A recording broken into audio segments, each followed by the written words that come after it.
Diamond Harbour Lok Sabha কেন্দ্রের মধ্যেই সীমাবদ্ধ রাখতে চান অভিষেক বন্দ্যোপাধ্যায়। তার ঘনিষ্ঠ মহল সূত্রের এই দাবি ঘিরে রাজ্য রাজনীতিতে শোরগোল পড়ে গেছে। আজ কালীঘাটে অভিষেক বন্দ্যোপাধ্যায়ের বাড়িতে গিয়ে তার সঙ্গে দেখা করেন কুণাল ঘোষ, পার্থ ভৌমিক, ব্রাত্য বসু, তাপস রায় এবং নারায়ণ গোস্বামীর মতো নেতারা। সূত্রের খবর, 4.5 ঘন্টারও বেশি সময় ধরে বৈঠক চলে। প্রচারে নামার কথা বলা হলে সূত্রের খবর অভিষেক বন্দ্যোপাধ্যায় জানিয়ে দেন তিনি শুধুমাত্র ডায়মন্ড হারবার লোকসভা কেন্দ্রেই মনোনিবেশ করতে চান। দলের কোনো সাংগঠনিক দায়িত্ব বা নীতি নির্ধারণ সংক্রান্ত বিষয়ে থাকতে চান না, এমনটাই তৃণমূলের সর্বভারতীয় সাধারণ সম্পাদকের ঘনিষ্ঠ মহল সূত্রে খবর। কথা বলবো, আমাদের সঙ্গে রয়েছেন আমাদের প্রতিনিধি কৃষ্ণেন্দু অধিকারী। কৃষ্ণেন্দু, কি খবর পাওয়া যাচ্ছে, কেন এই পরিস্থিতি তৈরি হলো? দেখো, নবীন এবং প্রবীণের যে বিতর্ক বা দ্বন্দ্ব বেশ কিছুদিন ধরেই প্রকাশ্যে এসছে এবং তারই প্রেক্ষাপটে আজকে অভিষেক বন্দ্যোপাধ্যায়ের অফিসে কুণাল ঘোষ, পার্থ ভৌমিক, ব্রাত্য বসু, নারায়ণ গোস্বামী, তাপস রায় তারা দিকে যান এবং তারা আনুষ্ঠানিকভাবে অভিষেক বন্দ্যোপাধ্যায়ের কাছে অনুরোধ করেন যে অভিষেক বন্দ্যোপাধ্যায় লোকসভা ভোটের আগে যাতে রাস্তায় নামেন। কিন্তু এটাই প্রশ্ন উঠেছে যে যিনি দলের সর্বভারতীয় সাধারণ সম্পাদক, দলের অন্দরে যাকে বলা হয় সেকেন্ড ইন কমান্ড, তাকে কেন অনুরোধ করতে হবে রাস্তায় নামার জন্য? তাহলে কি অভিষেক বন্দ্যোপাধ্যায় রাস্তায় নামার ক্ষেত্রে অনিচ্ছা প্রকাশ করছেন? অভিষেক বন্দ্যোপাধ্যায়ের ঘনিষ্ঠ মহল সূত্রে যেটা দাবি করা হয়েছে, সেই অনুরোধের প্রত্যুত্তরে অভিষেক বন্দ্যোপাধ্যায় দাবি বলছেন যে কোনো সাংগঠনিক দায়িত্বে আপাতত তিনি পালন করতে রাজি নন, কোনো নীতি নির্ধারণে তিনি থাকতে চান না এবং এই লোকসভা নির্বাচনের আগে গোটা বিষয়টা তিনি তার নির্বাচনী কেন্দ্র ডায়মন্ড হারবারে মনোনিবেশ করতে চান। যিনি দলের সেকেন্ড ইন কমান্ড, যিনি দলের সর্বভারতীয় সাধারণ সম্পাদক, তিনি কেন গোটা রাজ্য জুড়ে তার কর্মসূচিতে অংশ নেবেন না বা দলের কথা দলের সার্বিকভাবে কর্মসূচি পালন করতে নামবেন না, তা নিয়ে একটা রীতিমতো শোরগোল পড়ে গেছে তার ঘনিষ্ঠ মহল সূত্রে যেটা দাবি। এবং এটাও ঘনিষ্ঠ মহল সূত্রে দাবি করা হচ্ছে, অভিষেক বন্দ্যোপাধ্যায় প্রশ্নের উত্তরে জানান যে তিনি ডায়মন্ড হারবারে তার কর্মসূচি পালন করবেন। যদি দলের তরফ থেকে কোনো অ্যাসাইনমেন্ট দেওয়া হয় তাহলে অভিষেক বন্দ্যোপাধ্যায় জানিয়েছেন যে সেক্ষেত্রে ডায়মন্ড হারবারে যদি কোনো কর্মসূচি না থাকে তাহলে তিনি সেটা পালন করতে পারেন। অর্থাৎ দল অ্যাসাইনমেন্ট দেবে অভিষেক বন্দ্যোপাধ্যায়কে। এই পরিস্থিতি তৈরি হলো কেন?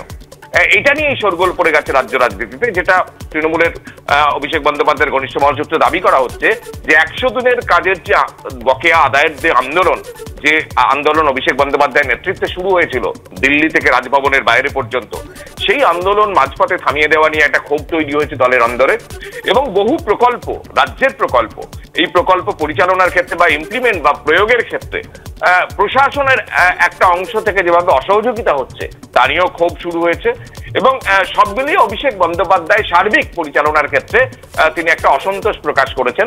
যদিও এটা অভিষেক বন্দ্যোপাধ্যায়ের ঘনিষ্ঠ মহল সূত্রে দাবি করা হচ্ছে যে মমতা বন্দ্যোপাধ্যায়ের প্রতি তার আস্থা অটুট, কিন্তু দলে এটা বারবার বলেও এর কোনো সুরাহা মেলেনি। অর্থাৎ অভিষেক বন্দ্যোপাধ্যায়, যিনি সর্বভারতীয় সাধারণ সম্পাদক, যিনি সেকেন্ড ইন কমান্ড বলে পরিচিত দলের অন্দরে, তিনি বা তার বক্তব্য দলের ক্ষেত্রে গুরুত্ব পাচ্ছে না। এটা খুব তাৎপর্যপূর্ণ এবং অভিষেক বন্দ্যোপাধ্যায় নিজেকে ডায়মন্ড হারবারের মধ্যে সীমাবদ্ধ রাখবেন, তার ঘনিষ্ঠ মহল সূত্রে যে দাবি করা হচ্ছে তা নিয়ে রাজ্য রাজনীতিতে কার্যত শোরগোল পড়ে গেছে। যদিও প্রকাশ্যে নেতারা কিন্তু এই ব্যাপারে মুখ খুলতে চাইছেন না। ধন্যবাদ তোমায়। কুণাল ঘোষ, পার্থ ভৌমিক কি বলেছেন এই বৈঠকের বিষয় দেখুন। অ্যাকচুয়ালি 2023 শেষ হতে চলেছে, 2024 আসছে। আমাদের সর্বভারতীয় সাধারণ সম্পাদক অভিষেক বন্দ্যোপাধ্যায় উনি বাইরে ছিলেন, ফিরেছেন। আমরা একদম সৌজন্যমূলক দেখা হলো, কথা হলো। আজকে একটা মিটিংয়ে যেটা কথা বলা হচ্ছে, সূত্রের খবর যে অভিষেক ক্ষোভ প্রকাশ করে বলেছেন যে ডায়মন্ড হারবার ছাড়া কোনো জায়গায় প্রচারে যাবে না। লোকসভা নির্বাচনে প্রচারের মুখ মমতা থাকবে। দেখুন, একজনের আপনারা কোথা দিয়ে কি খবর পেয়েছেন, কি মিটিং, আমি এসব যে না না না না না না না না কোনো বৈঠক মিটিং ফিটিং এসব একদমই বাজে কথা। যারা বলছে তারা ঠিক বলছে না, ঠিক আছে? কোনো মিটিং ফিটিংয়ের এইসবের কোনো ব্যাপার নেই। আমার অনেকেরই বক্তব্য আছে যে অভিষেক বন্দ্যোপাধ্যায় যে আরও নবজোয়ারের মতো আরও কোনো কর্মসূচি করা উচিত, যেটার মাধ্যমে তিনি মমতা ব্যানার্জির উন্নয়নের কথা প্রচার করেছিলেন। আমরা অভিষেক বন্দ্যোপাধ্যায়কে এটাই অনুরোধ করছি যে মমতা ব্যানার্জির উন্নয়নের বার্তাটা মানুষ আপনার মুখ থেকে শুনতে চায়। আপনি আবার নবজোয়ারের মতো একটা কিছু করুন, আবার আপনি রাস্তায় বেরোন। না না না, আমরা অনুরোধ করেছি, আমি অনুরোধ করেছি মানে উনি সম্মতি দেবেন এর কোনো মানে আছে? না না, আমি জানি না, এটা আমার সামনে উনি ডায়মন্ড হারবার ছাড়া কোথাও যাবেন না এ ধরনের কোনো কথা হয়নি। না না, আমরা বলছি মমতা ব্যানার্জির কথা, উন্নয়নের কথা মানুষ অভিষেক বন্দ্যোপাধ্যায়ের মুখ থেকে শুনতে চায়। মমতা ব্যানার্জি কত পরিশ্রম করবেন? একজন ভদ্রমহিলা সারা দিন ধরে তিনি মানুষের জন্য 24 ঘন্টার মধ্যে 18 ঘন্টা পরিশ্রম করেন। তারপরেও যদি সংগঠনের এত খুঁটিনাটি ব্যাপারে তাকে মাথায় রাখতে হয়, তাকেই যদি আবার রাস্তায় নেমে প্রচার করতে হয়, তাকেই যদি আবার সরকার চালাতে হয়, তাহলে তো তাকে ভগবানের থেকে উপরের কিছু হতে হবে। মমতা ব্যানার্জি মাথায়, মমতা ব্যানার্জির থেকে তার একজন প্রচারক দরকার। সেই প্রচারকের নাম হচ্ছে অভিষেক বন্দ্যোপাধ্যায়। এই যে সংগঠনের এই যে নবজোয়ারে যে 2 মাস রাস্তায় থাকা, এটা কি মমতা ব্যানার্জির পক্ষে এখন সম্ভব? তাহলে রাজ্য চালাবে কে? সরকার চালাবে কে? তাহলে আবার রাস্তাতেও কারোর থাকার দরকার আছে। সেই ধর্ম প্রচারকের নাম হচ্ছে অভিষেক বন্দ্যোপাধ্যায়।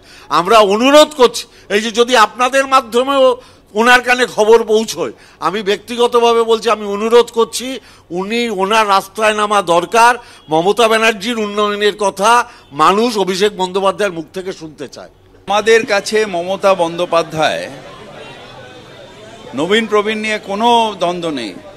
নবীনও মমতা বন্দ্যোপাধ্যায়কে ওপরে ভরসা করেন, প্রবীণও মমতা বন্দ্যোপাধ্যায়ের ওপরেই ভরসা করেন।